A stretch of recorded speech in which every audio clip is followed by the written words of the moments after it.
พี่น้องกำลังอธิษฐานต่อพระเจ้าในทุกๆคืนนั้นพี่น้องต้องการสิ่งใดและกับพี่น้องขอสิ่งใดจากพระเจ้า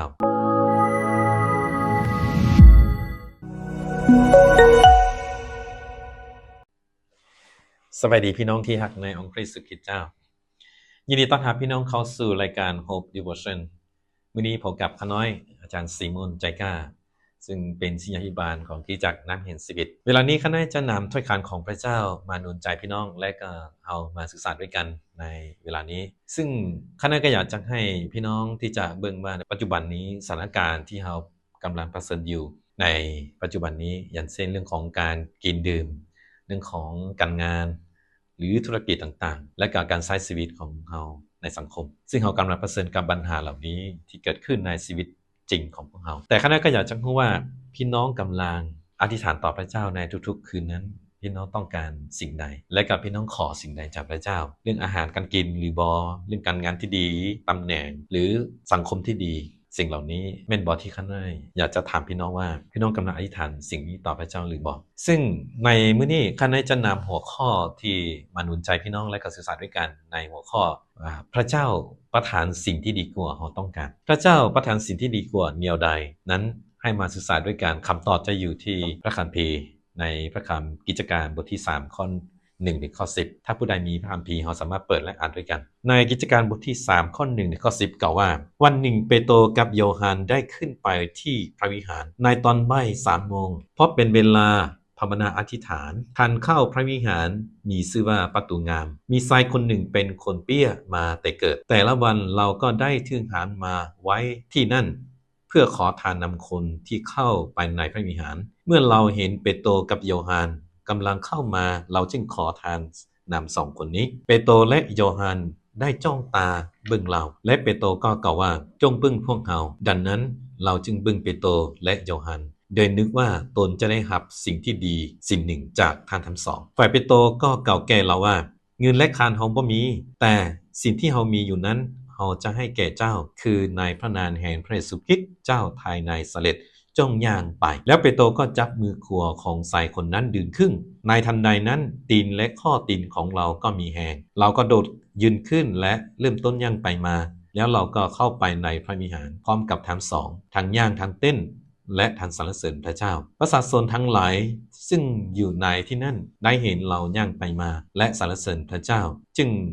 จื่อได้ว่าเราเป็นคนเปี้ยที่เคยนั่งขอทางที่ประตูงามทุกคนต่างก็งึดประหลาดอัศจรรย์ใจในเหตุการณ์ที่เกิดขึ้นกับชายคนนี้ให้พวกเราอธิษฐานด้วยกัน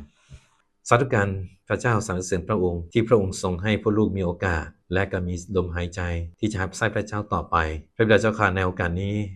ขอพระวิญญาณบริสุทธิ์นั้นทรงเปิดตาใจของพวกลูกเพื่อเราที่จะเข้าใจถ้อยคำของพระเจ้าในกิจการบทที่3ข้อ1ถึงข้อ10ให้พระคำหนุนนี้ให้เกิดขึ้นเป็นจริงในชีวิตของพวกลูกขอฝากในโอกาสนี้ให้กับพระองค์ผู้ทรงนำในพระนามของพระเยซูคริสต์เจ้า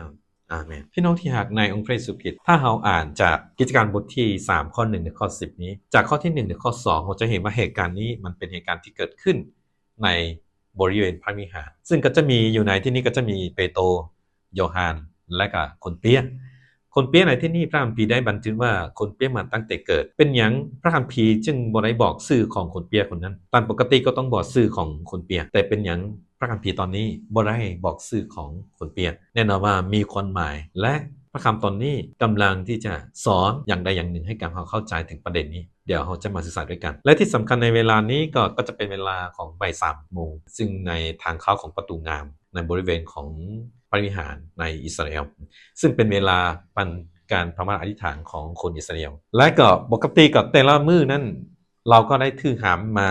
วางไว้อยู่ที่ประตูงามเพื่อที่จะขอทานซึ่งเหตุการณ์เหล่านี้ก็จะเป็นเหตุการณ์ที่กำลังเกิดขึ้นสิ่งที่อัศจรรย์อันนี้เป็นเหตุการณ์ก่อนหน้าและคณะก็อยากจะนำพี่น้องมาศึกษาจากข้อที่4ขึ้นไปว่าพระเจ้านั้นทรงประทานสิ่งที่ดีกว่าเราต้องการนั้นอย่างใดซึ่งประเด็นที่1เอามาเบิ่งว่ามนุษย์ต้องการสิ่งใดหรือคนต้องการของมนุษย์นั้นมีอย่างไรจากข้อ3ถึงข้อ5เอามาศึกษาด้วยกันสิ่งที่มนุษย์ต้องการนั้นมีคือเงินคำและเรื่องของอาหารการกินดื่มต่างๆเป็นอย่างจริงเก่าอย่างนั้นถ้าเราเบิ่งจากข้อ3กับข้อ4ถึงข้อ5อยู่ในที่นี้ในเหตุการณ์นี้เกิดขึ้นก็คือเมื่อคนเปี้ยนั้นเห็นเปโตรกับโยฮัน แล้วก็ขอทานจาก2คนนั้นสิ่งที่ขอแต่ละคนที่ผ่านมาบ่แม่นแต่ยอห์นกับเปโตรแต่คนที่เข้าไปในพระวิหารนั้นคนเปียก็จะขอทานเพื่อที่จะได้อาหารเงินเพื่อที่ไปซื้อของกินหรือซื้ออาหารกินอันนี้เป็นแต่ละมื้อของเราที่จะขอและเราก็ปรารถนาอยากจะได้สิ่งนั้นอันนี้เป็นคนปรารถนาของคนเปียที่อยากจะได้กับคนที่เข้ามาในพระวิหารนั้นรวมกับเปโตรกับโยฮันด้วยเพราะฉะนั้นสิ่งที่เกิดขึ้นในเหตุการณ์นี้เราเห็นว่าความต้องการของคนเปียนั้นบ่ได้เหนือกว่าเรื่องของเงินคำแต่ทำ2เปโตรกับโยฮันนั้นเขาจะได้กล่าวว่าอย่างไรเดี๋ยวเราจะได้เบิ่งข้อต่อไปแต่เป็นไปได้ว่าคนเปียนี้บ่ได้คาดหวังว่าเราอยากจะเดินได้หรือบ่ได้คาดหวังว่าอนาคตข้างหน้าเราบ่ได้มาขอทานอีกต่อไปแต่คนคาดหวังของเราคือจะมาขอทานตลอดชีวิตของเขาว่าจะเป็นเรื่องของเงินคำต่างๆเพราะฉะนั้นมนุษย์ต้องการสิ่งเหล่านี้ความคิดของมนุษย์นั้นต้องการแต่สิ่งเหล่านี้เท่านั้นเหมือนคนเปียที่กำลังต้องการสิ่งเหล่านี้พระคำตอนนี้กำลังสอนและกำลังแสดงให้เราเห็นถึงความต้องการของคนเปียคนนั้นคือเรื่องของอาหารการกินเท่านั้นประเด็นที่2สิ่งที่เราเห็นในที่นี้ก็คือข้อ6ถึงข้อ8ว่าสิ่งที่พระเจ้าประทานนั้นดีกว่าเราต้องการแนวใดจากข้อที่6เราได้อ่านว่าเปโตรก็กล่าวว่าเงินและคานของบ่มีแต่สิ่งที่เรามีก็คือในพระนามแห่งพระเยซูคริสต์เจ้าจงย่างลุกขึ้นไปเถิดซึ่งในเหตุการณ์นี้เราเห็นว่าคนเปียนั้นขอแต่เรื่องเงินและก็อาหารแต่เปโตรกับโยฮันนั้นบ่มีแต่เขาจะให้ในพระนามของพระเยซูคริสต์นั้นให้กับคนเปียคนนั้นเขาได้เชื่อว่าเปโตรกับโยฮันกล่าวอย่างนี้ให้กับคนเปียเราก็งงแล้วก็สงสัยว่าเราจะได้รับสิ่งใดซึ่งคนเปียนั้นก็งงๆแล้วก่อนยังไม่ได้เข้าใจแต่ข้อที่7และข้อที่8ก็ได้บอกว่าเปโตรก็จับมือขวาของชายคนนั้นและก็ดึงขึ้นทันใดนั้นตีนและข้อตีนของเราก็หายดีและก็มีแหงและก็ย่างไปได้ซึ่งเหตุการณ์นี้ทำให้คนเปี้ยนั้นเห็นว่าเราก็ได้ยืนขึ้นตีนของเราแล้วก็ได้หายและก็มีแหงขึ้นแล้วก็ยืนได้สิ่งนี้เป็นสิ่งที่อัศจรรย์เหนือกว่าสิ่งใดที่เราเคยขอมาก่อนหลายคนที่เราเคยขอมาก็คือได้เงินมาใส่กระเป๋าแล้วก็กลับบ้านแล้วก็มาขอ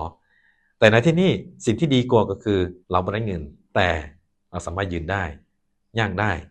ข้อตีนข้อมือของเราหายปกติได้ในพระคำข้อที่8ข้อเขาจะอ่านว่าคนเปียก็เข้าไปในพระวิหารพร้อมกับเปโตรและโยฮันทางย่างทางเต้นและทางสรรเสริญพระเจ้าความดีใจของคนเปียที่ขอจาก2คนนั้นคือเปโตรกับโยฮันมันไม่ได้เหมือนกับการขอจากคนทั่วไปคันได้เชื่อว่าสิ่งที่ผ่านมาที่เราขอไม่ว่าจะเป็นได้เงินไหลน้อยคันได้เชื่อว่าเราบ่ได้ลุกขึ้นแล้วก็ไปสรรเสริญพระเจ้าในพระวิหารเราก็กลับบ้านแล้วก็มาขอใหม่แต่ครั้งนี้มันจะเป็นครั้งที่พิเศษการที่พระเจ้าประทานนั้นก็คือเฮ็ดให้คนเปียนั้นลุกขึ้นเต้นสรรเสริญพระเจ้าอยู่ในพระวิหารด้วยคันได้เชื่อว่าสิ่งที่เกิดขึ้นในที่นี้เป็นสิ่งที่เฮ็ดให้คนเปียนั้นบ่ได้มาขอทานอีกต่อไปสรุปก็คือพระเจ้าให้สิ่งที่ดีกว่า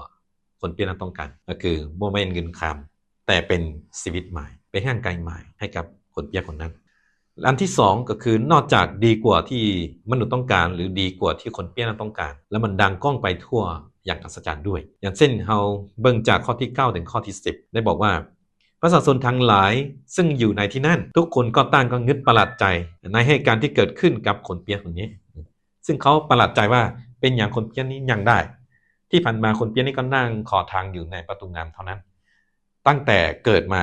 ถึงปัจจุบันนี้แต่ตอนนี้เป็นอย่างเรายืนขึ้นได้สรรเสริญพระเจ้าได้อันนี้เป็นสิ่งที่อัศจรรย์ใจและประหลาดใจของประชาชนที่เข้ามาในบริเวณของพระวิหารนั้นฉะนั้นการให้ของพระเจ้าให้สายคนนี้เป็นสิ่งที่ดีกว่าสิ่งที่เราขอมาเมื่อก่อนก็คือเรื่องของเงินทองเงินคามหรือเรื่องอาหารต่างๆในเรื่องนี้ข้าพเจ้าอยากจะสรุปว่าพระเจ้ากำลังสอนเราเกี่ยวกับอันใดเกี่ยวกับในเรื่องนี้ที่เกิดขึ้นกันอัศจรรย์บ่หรือคนเปี้ยที่ย่างได้บ่หรือว่าอย่างไรข้าได้เชื่อว่าพระคำตอนนี้บันทึกบ่แม่นให้เรารู้ว่าพระเจ้าทรงมีอำนาจและก็สามารถเฮ็ดให้คนเปี้ยย่างได้แต่ข้าได้เชื่อว่าพระคำตอนนี้ที่กล่าวชัดเจนก็คืออยากให้เราเข้าใจถึงว่าพระเจ้าทรงประทานสิ่งที่ดีกว่าที่มนุษย์คิดนั่นก็คือชีวิตนิรันดร์และสันติสุขชีวิตใหม่ที่เราได้รับและชีวิตใหม่ที่คนเปี้ยได้รับในที่นี้เป็นชีวิตที่บ่ได้เป็นพิการต่อไปและตอนนี้อยากให้พี่น้องสำรวจเบิ่งชีวิตของตัวเองว่าสิ่งที่พี่น้องกำลังขอจากพระเจ้าปัจจุบันนี้แม่นสิ่งใดอาหารการกินบ่เครื่องนุ่งห่มบ่ตำแหน่งการงานที่ดีหรือบ้านหรือรถหรือสิ่งใดก็ตามที่เป็นเรื่องหนักพี่น้องขอทุกๆคืนทุกวันเป็นสิ่งนี้หรือบ่หรือพี่น้องกำลังขอจากพระเจ้า ว่าอยากให้พระเจ้านั้นให้เรามีชีวิตที่ดีต่อพระเจ้าอยากมีชีวิตที่ดีอยากดำเนินชีวิตที่สอบถามต่อพระเจ้าถ้าพี่น้องขออาหารการกินตำแหน่งต่างๆเขาจะได้หับเหมือนคนเปี้ยเปโตรกับโยฮันตอบคนเปี้ยว่าเงินและคำเขาบ่มีแต่อันนั้นก็เชื่อว่าพระเจ้าจะตอบว่าเงินและคำเอาบ่ให้แต่สิ่งที่เขาจะให้นั้นคือสันติสุขและชีวิตนิรันดรจงเสม็นหาเป็นดินของพระเจ้าและความชอบธรรมของพระองค์ก่อนและพระองค์ก็จะประทานสิ่งต่างๆให้เขาซึ่งในเหตุการณ์นี้พระเยซูกำลังกล่าวถึงคนที่เป็นห่วงกับการดำเนินชีวิตเรื่องของอาหารการกินถ้ามื้อนี้เราอธิษฐานต่อพระเจ้าอยากได้สิ่งที่ดีกว่าก็คืออยากดำเนินชีวิตในความชอบธรรมของพระเจ้าพระเจ้าจะประทานสิ่งที่ดีและพระเจ้าประทานทุกอย่างให้กับเราว่าจะเป็นเรื่องของอาหารการกินดื่มมาตำหลังเพราะฉะนั้นในเรื่องนี้ข้าน้อยก็อยากจะให้เราที่จะสำรวจชีวิตของพวกเราด้วยการอธิษฐานด้วยการอยากให้พี่น้องที่จะหลับตาและก็สำรวจและให้พระคำตอนนี้ให้หนุนใจของพวกเราในเวลานี้ด้วยให้ทุกคนจะอธิษฐานด้วยกันอยากให้พี่น้องที่จะคิดถึงพระคำตอนนี้ว่าพี่น้องเป็นเหมือนคนเปียคนนั้นหรือบ่ที่กำลังขอเรื่องของอาหารการกินตำแหน่งการงานธุรกิจเท่านั้นลื่นไปขอต่อพระเจ้าเรื่องของการดำเนินชีวิตที่สอดทางต่อพระเจ้าการที่จะดำเนินชีวิตตามน้ำพระทัยของพระเจ้าการที่จะเป็นผู้รับใช้ของพระเจ้าหรือการมีความหวังที่อยากจะมีชีวิตนิรันดร์จากพระเจ้าพี่น้องกำลังขอสิ่งใดเหมือนคนเปียคนนี้บ่หรือพี่น้องกำลังขอสิ่งที่พระเจ้ากำลังประทานให้กับเราถ้าผ่านมาชีวิตของพี่น้องกำลังขอเรื่องของอาหารการกินตำแหน่งการงานพี่น้องสามารถเปลี่ยนได้ที่สามารถสารภาพและก็อธิษฐานมาต่อพระเจ้าว่าเราอยากจะดำเนินชีวิตบริสุทธิ์ต่อพระเจ้าเราอยากจะมีชีวิตที่ทำให้พระเจ้าเห็นให้พระเจ้าได้รับเกียรติพี่น้องสามารถที่จะอธิษฐานต่อพระเจ้าพระบิดาเจ้าค่ะในตอนนี้พระลูกก็ขอบคุณพระเจ้าที่พระองค์ทรงเปิดใจของพระลูกที่จะเข้าใจถึงถ้อยคำของพระองค์ในกิจการบทที่3ข้อ1ถึงข้อ10ซึ่งว่าถ้อยคำเหล่านี้เป็นพระพรให้กับพี่น้องที่กำลังฟังอยู่ขอพระเจ้าทรงอวยพรให้กับพี่น้องให้มีชีวิตที่ดีต่อพระเจ้าให้รู้จักการดำเนินชีวิตที่พระเจ้าพอพระทัยรู้จักขอสิ่งที่เป็นนิรันดร์ในถาวรพระบิดาพระลูกขอมอบถ้อยคำของพระองค์และพี่น้องที่หักในพระเยซูคริสต์เจ้าอยู่ในที่นี้ที่กำลังฟังอยู่และก็ที่กำลังฟังตามหลังด้วยขอฝากให้กับพระองค์ผู้ทรงนำอธิษฐานในพระนามของพระเยซูคริสต์เจ้าอาเมน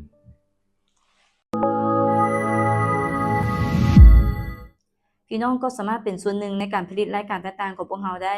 ด้วยการกดไลค์กดแชร์กด Subscribe อธิษฐานเพื่อและถวายทรัพย์เพื่อสนับสนุนพันธกิจของพระเจ้าเพื่อเฮ็ดให้ถ้อยคำของพระเจ้าไปถึงทุกคนขอให้พระเจ้าอวยพรพี่น้อง